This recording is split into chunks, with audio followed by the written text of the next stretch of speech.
बिस्मिल्लाहिर्रहमानिर्रहीम। अस्सलाम वालेकुम। सारा इन द किचन में खुशामदीद। आज मैं आपके लिए लेके आई हूँ लेबनीज़ थोम की रेसिपी। शवरमा वाइट सॉस जो होती है उसकी रेसिपी लेके आई हूँ। ये अंडे और चीनी के बगैर है। किस तरीके से बनती है, बनाना बहुत आसान है। सबसे पहले आप रेसिपी कार्ड नोट कर लीजिए।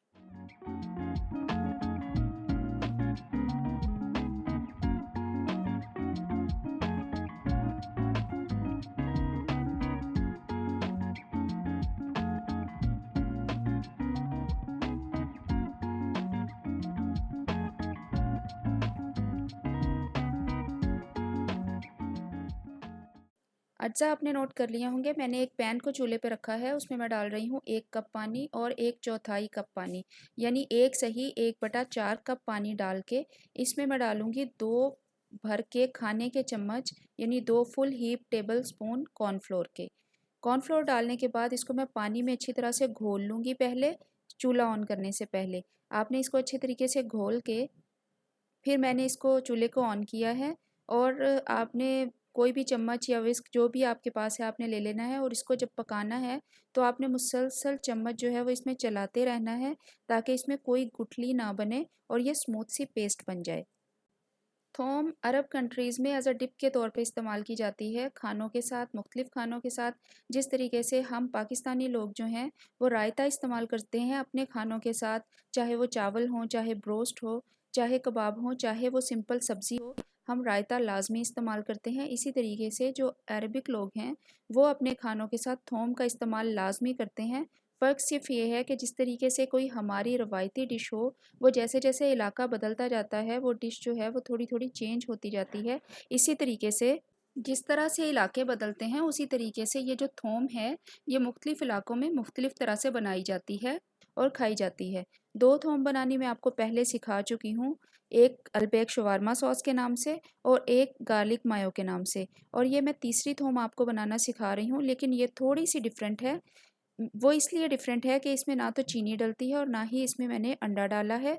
तो बहुत सारे लोग जो मुझसे ये सवाल करते थे कि अंडे वाली हम थोम नहीं खाते किसी बीमारी की वजह से या किसी और वजह से, तो हम किस तरीके से थोम खा सकते हैं, तो ये उनके लिए बहुत बहुत अच्छी है। जो अंडा नहीं खाते हैं किसी बीमारी की वजह से, ब्लड प्रेशर की वजह से या वैसे, तो वो ये थोम खा सकते हैं। या जो लोग चीनी डायबिटीज़ की वजह से या अपने फिटनेस फ्रीक होने की वजह से नहीं इस्तेमाल करते हैं, तो वो भी इस थोम को बहुत ही फील फ्री इस्तेमाल कर सकते हैं हर खाने के साथ जो वो खाना चाहें। बहुत ही अच्छी सी ये पेस्ट बन गई है और आपने इसको बहुत ही अच्छा सा गाढ़ा कर लेना है पका के, और जब ये गाढ़ी मुनासिब सी हो जाएगी तो आपने चूल्हे को बंद कर देना है और आपने इसको थोड़ा सा कूल करके कि जब इसकी स्टीम निकलनी बंद हो जाए तो आपने इसको फ्रीज़र में रख देना है तकरीबन 5 से 10 मिनट के लिए। 5 से 10 मिनट मैंने फ्रीज़र में रखा है तो ये इस तरह की जेली फॉर्म में आ गई है, थोड़ी सी ये थिक हो गई है और क्रीम फॉर्म में आ गई है। इसको मैं डाल रही हूँ ब्लेंडर में, इसको मैं अब करूँगी ब्लेंड और इसमें बाकी के अज्जा डालूंगी।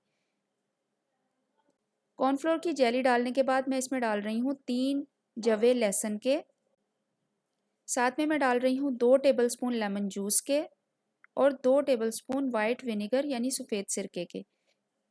इसके साथ मैं डालूंगी हाफ़ टी स्पून सॉल्ट का और इसको मैं करूँगी अब ब्लेंड। आपने इसको बहुत ही अच्छे तरीके से ब्लेंड करना है तकरीबन 4 से 5 मिनट के लिए। हर ब्लेंडर की पावर जो है वो डिफरेंट होती है। जो लोग मुझसे ये कहते हैं कि हमारी मेयोनीज़ या हमारी गार्लिक सॉस इतनी अच्छी थिक नहीं होती जितनी आपकी होती है, तो उनका और कोई फ़र्क नहीं होता, सिर्फ ब्लेंडर की पावर का डिफरेंस होता है। देखिए अच्छे तरीके से मैंने इसको ब्लेंड किया है तो मैं अब इसमें डालूंगी ऑयल। अभी आप देख रहे होंगे कि इसका कलर जो है वो ट्रांसपेरेंट है, अभी इसका मिल्की वाइट कलर नहीं हुआ। तो मैंने इसमें 1/4 कप ऑयल जो है, चाहे आप ऑलिव ऑयल ले लें चाहे आप कुकिंग ऑयल ले लें, तो एक एक कतरा करके धार की सूरत में मैं इसमें जैसे जैसे डाल रही हूँ और ये ब्लेंड हो रहा है तो ये वाइट होता चला जा रहा है और ये थोड़ा थिक होता चला जाएगा। ब्लेंडर को आपने मैक्सिमम पे रखना है और अगर आपको जो मैं टाइम बताती हूँ कि आप 5 मिनट ब्लेंड करें या 10 मिनट ब्लेंड करें, 10 मिनट ब्लेंड करने के बाद आपका वो रिज़ल्ट नहीं आता है जो मेरा आता है, तो इट मीन्स कि आपकी जो ब्लेंडर है वो डिफरेंट पावर की है। तो आप क्या करें, आप उसको 10 मिनट या 5 मिनट और ब्लेंड करें। वो थिक हो जाती है लेकिन उसको थोड़ा सा टाइम ज़्यादा लगता है। हर अप्लायंस जो है वो डिफरेंट पावर की होती है, तो आप अपनी अप्लायंस के हिसाब से जो है वो उसको इस्तेमाल किया करें। तो आपका रिज़ल्ट जो है वो बहुत अच्छा और परफेक्ट आएगा, मेरी तरह जिस तरह से मैं आपको दिखाती हूँ। देखिए 5 से 7 मिनट मैंने इसको ब्लेंड किया है और ये बहुत ही अच्छी से थिक हो गई है। अभी ये इतनी ज़्यादा थिक नहीं है, थोड़ी रनी फॉर्म में आपको लग रही होगी और इसको मैं रखूँगी फ्रिज में 2 घंटे के लिए। ये अभी भी बिल्कुल रेडी है खाने के लिए, बिल्कुल परफेक्ट तैयार है। आप इसको स्टेरिलाइज़ जार में 2 हफ्ते के लिए फ्रिज में रख सकते हैं या ख़राब नहीं होगी। हाँ, वक्त के साथ ये थोड़ी लम्पी हो जाती है, जैसे इसमें थोड़ी-थोड़ी ढेलियाँ सी बन जाती हैं क्योंकि इसमें कॉर्नफ्लोर है। अगर ऐसा हो जाए तो इसका मतलब ये नहीं है कि ये ख़राब हो गई है।